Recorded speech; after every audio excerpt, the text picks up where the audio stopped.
नमस्कार। आउ आपण तो मत के कहना मु खाली कहूबी ना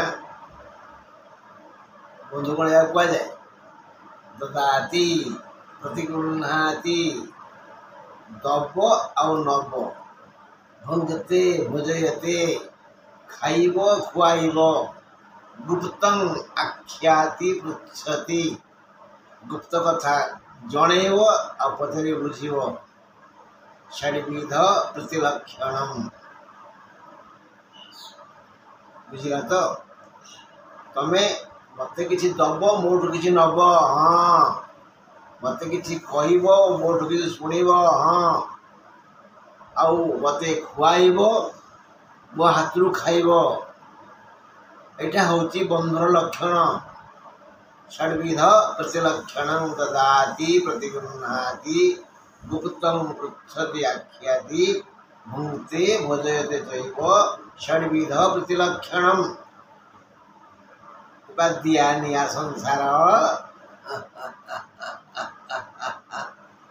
हेले आमे आज एकादश रवि और एकादश बृहस्पति विषय टिके आलाप करिबा।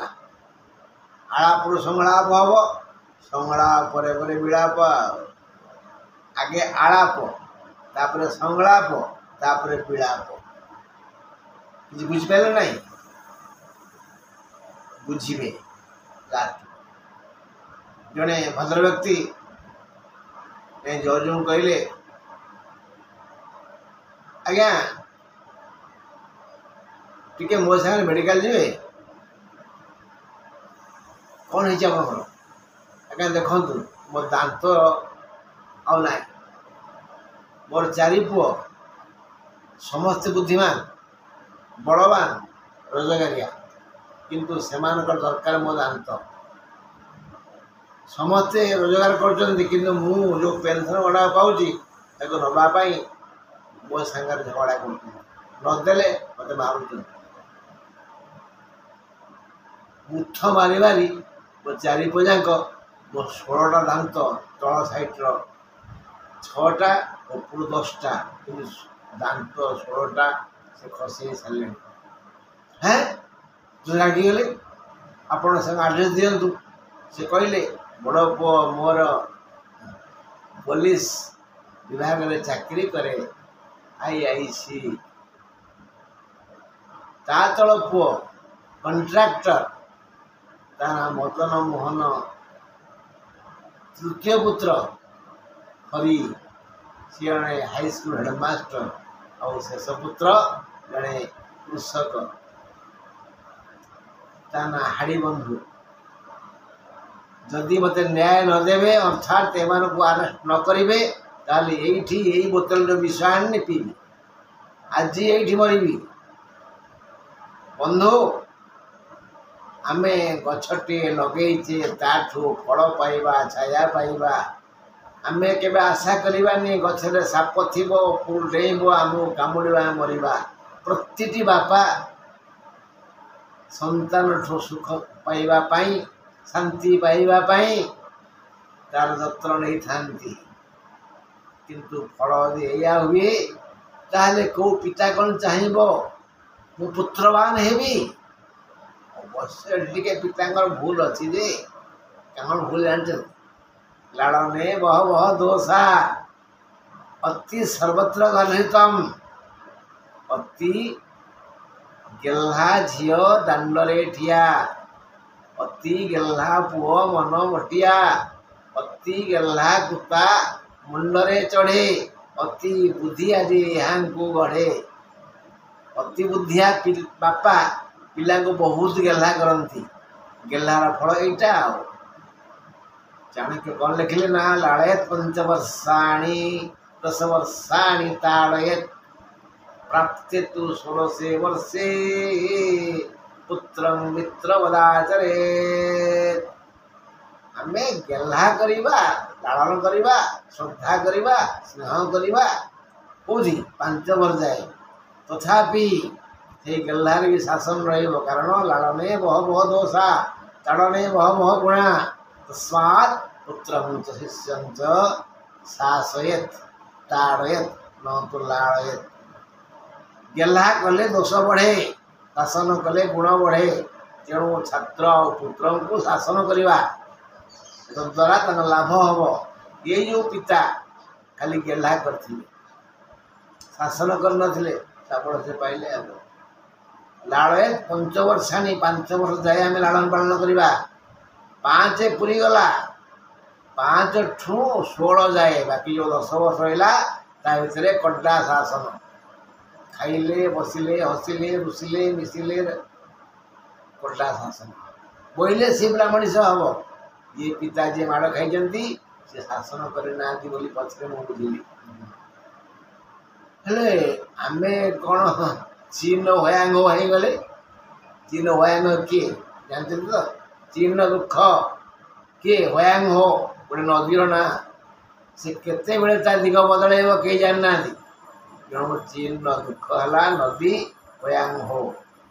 से भली एकादश बृहस्पति और एकादश रवि कर्कट राशि वयांग हो नदी भली अयोग्य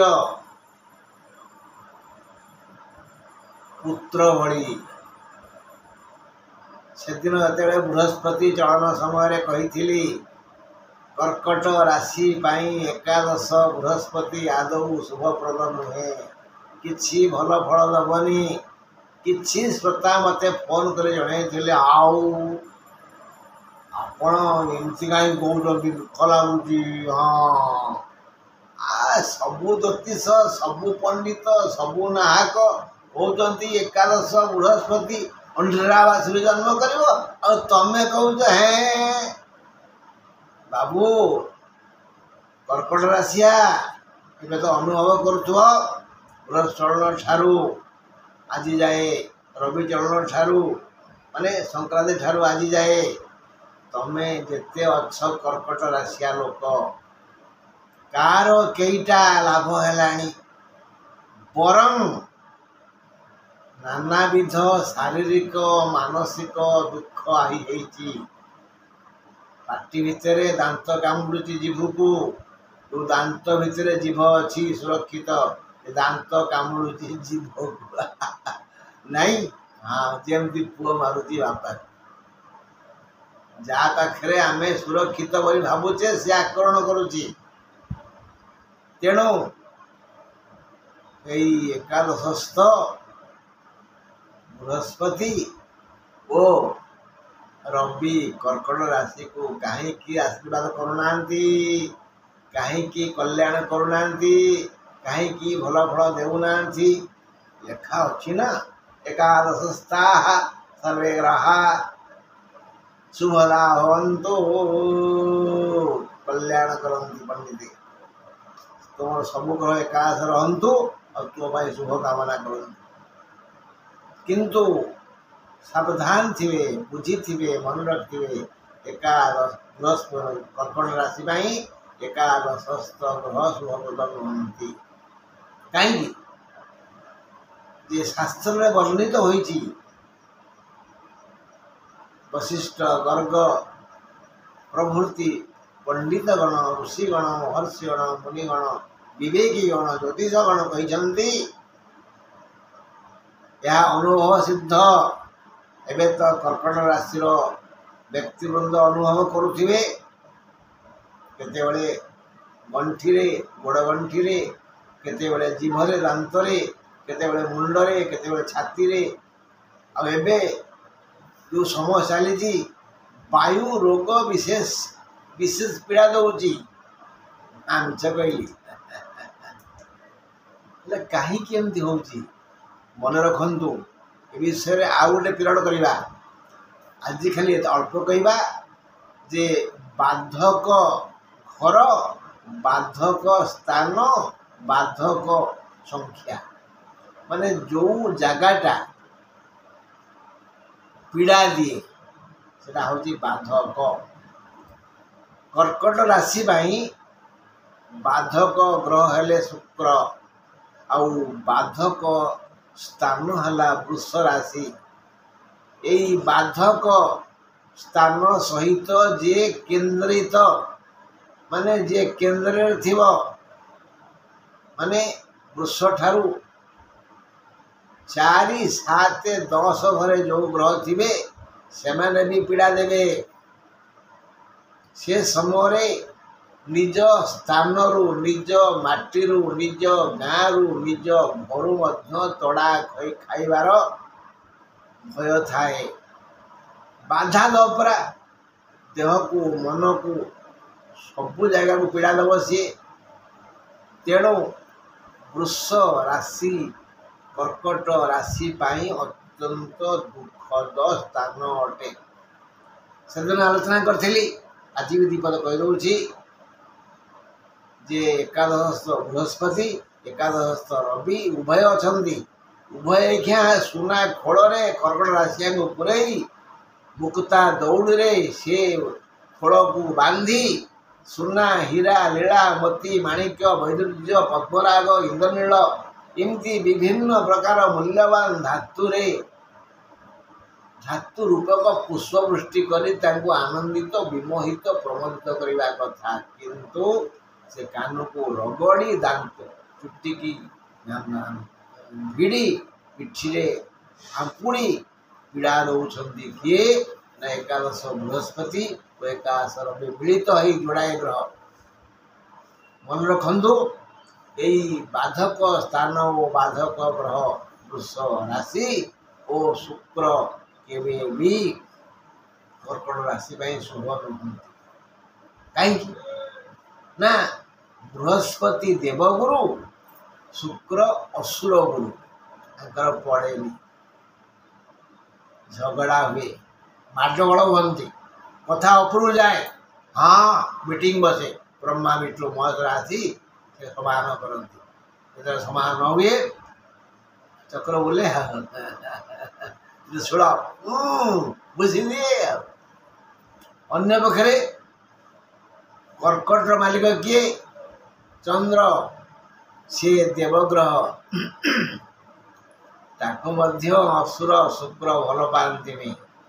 ଏଇ ବହୁ କଥାକୁ ବିଚାର କରି ନିଜ ଜୀବନରେ ଅନୁଭବ କରି ମୁନି ଋଷି ବଶିଷ୍ଠ ଗର୍ଗ ମୈତ୍ରେୟ ପରାଶର ବ୍ୟାସ ସନକ ସନାତନ ପ୍ରଭୃତି ଋଷିଗଣ ଲେଖିଦେଇଗଲେ କର୍କଟ ରାଶି ପାଇଁ ଏକାଦଶ ଘର କେବେ ବି ଶୁଭପ୍ରଦ ନୁହେଁ। ତେଣୁ ଆମେ ଏକାଦଶ ହେଇଗଲା ବୃହସ୍ପତି, ଏକାଦଶ ହେଇଗଲା ରବି, ଏକାଦଶ ଚନ୍ଦ୍ର ଆଜି, ଏକାଦଶ ଶନି ରାହୁ କେତୁ ଶୁକ୍ର ଏମିତି 9ଟା ଗ୍ରହ ମୋର ଏକାଦଶରେ ଅଛନ୍ତି, ମୋତେ ଭଲ ଫଳ ଦେବେ। ଯାହା ଜାତକରେ ସ୍ଥାୟୀ ଭାବରେ ଏକାଦଶ ଘରେ କର୍କଟ ରାଶିର ଏକାଦଶ ଘରେ ଏଇ ଗ୍ରହମାନେ ଥିବେ ସିଏ ଜୀବନରେ କେବେ ବି ଶାନ୍ତି ସୁଖ ପାଇବ ନାହିଁ। ଆମେ ଏଇ ବାଧକ ସ୍ଥାନ ଓ ବାଧକ ଗ୍ରହ ଉପରେ ଆଲୋଚନା କରିବା ଅନ୍ୟ ପିରିୟଡ଼ରେ, ମାନେ କାଲି କହିଥିଲି ନା କାଲି ଅର୍ଥ କ'ଣ? ପୁଣି ଜନ ଭେଟ କାଟ ହେବା। ରହିଲି, ନମସ୍କାର।